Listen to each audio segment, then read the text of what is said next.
Welcome to Dark Trail ID. Jika Iran dan Palestina bergabung, bayangan koalisi Timur Tengah yang mengubah peta dunia. Di tengah kancah geopolitik Timur Tengah yang bergejolak, muncul satu skenario spekulatif yang mulai diperbincangkan di kalangan analis politik dan pengamat internasional. Apa yang akan terjadi jika Iran dan Palestina membentuk aliansi strategis, atau bahkan secara ideologis dan militer bergabung dalam satu front yang solid?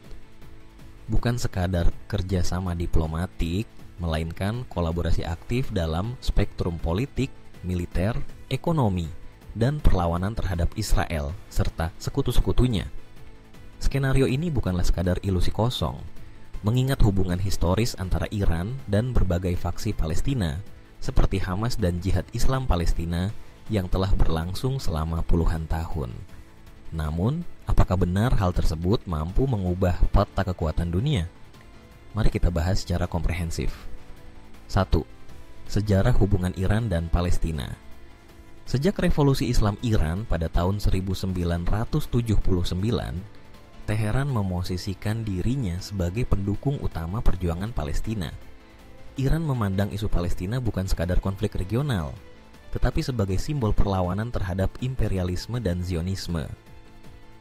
Dukungan Iran terhadap kelompok-kelompok seperti Hamas, Jihad Islam Palestina, hingga Hizbullah di Lebanon bukan rahasia umum.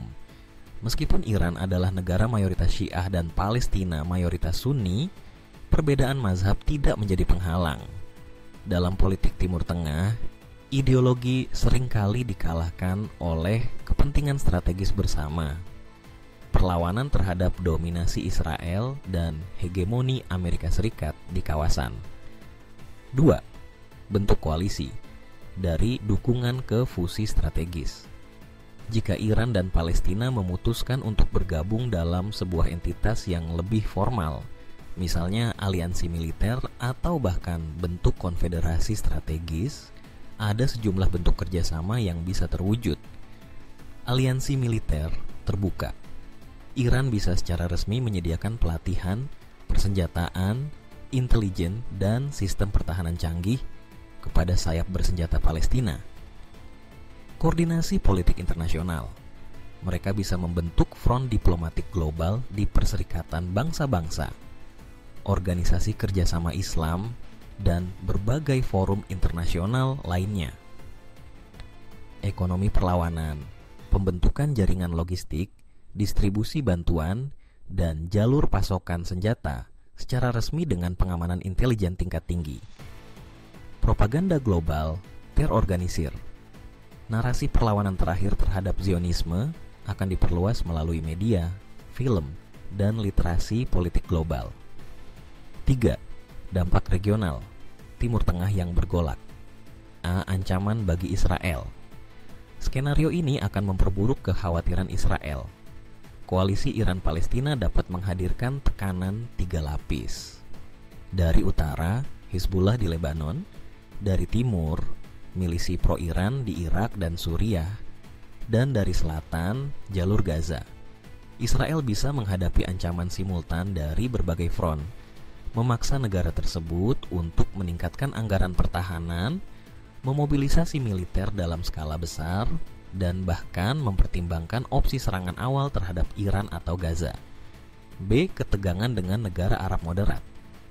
Beberapa negara Arab seperti Arab Saudi, Uni Emirat Arab, Mesir, dan Yordania cenderung menjaga hubungan baik dengan Barat. Koalisi Iran-Palestina dapat dianggap sebagai ancaman terhadap stabilitas kawasan.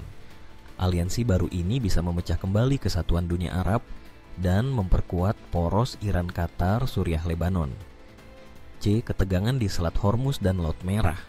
Dengan kekuatan militer Iran yang dominan di kawasan Teluk Persia, serta kemungkinan akses Palestina ke jalur pelabuhan via Laut Merah atau Mesir, jalur perdagangan energi global bisa terganggu. Ancaman terhadap kapal tanker minyak.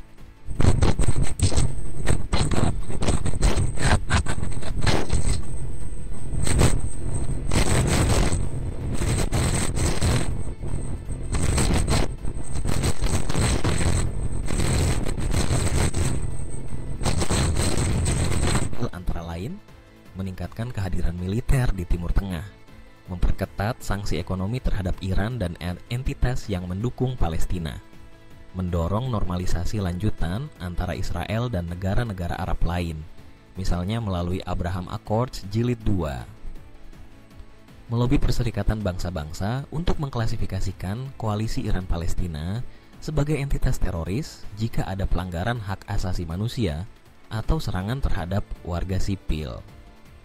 Uni Eropa dan Sekutu Barat.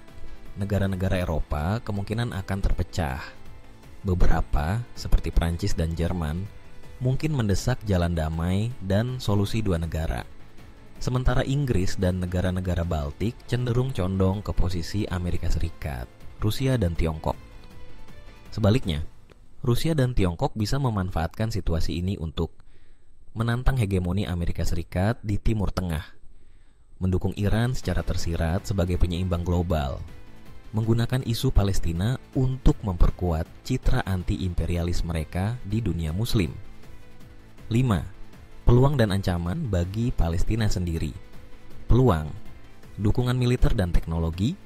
Iran memiliki rudal jarak menengah, sistem drone, dan keahlian dalam perang asimetris yang bisa memperkuat posisi Palestina. Mobilisasi internasional. Koalisi ini bisa menggalang simpati global dari negara-negara dunia ketiga. Mandat politik baru. Palestina bisa mendefinisikan ulang perjuangan mereka sebagai bagian dari front anti-hegemoni, bukan sekadar konflik etnis atau nasionalistik. Ancaman. Instrumentalisasi Palestina. Ada risiko bahwa Iran hanya akan menggunakan isu Palestina untuk kepentingan geopolitik mereka sendiri. Kehilangan dukungan negara Arab. Moderat. Dukungan dari negara-negara Teluk bisa menurun jika Palestina terlalu dekat dengan Iran. Serangan balasan yang brutal. Israel, didukung oleh Amerika Serikat dan sekutunya, bisa melancarkan serangan besar-besaran yang menargetkan infrastruktur sipil di Gaza atau tepi barat. 6. Akankah perdamaian semakin jauh? Koalisi ini bisa menjadi bumerang jika tidak disertai agenda diplomatik yang realistis.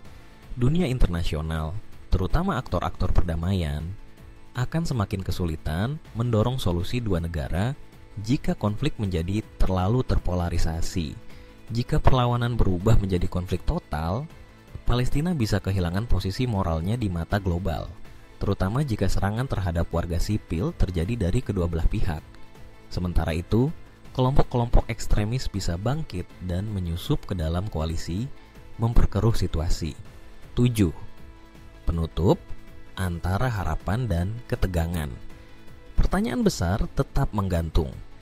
Apakah penyatuan kekuatan Iran dan Palestina akan membawa kemerdekaan bagi rakyat Palestina atau justru memperpanjang penderitaan mereka? Jawabannya tergantung pada arah politik yang mereka pilih.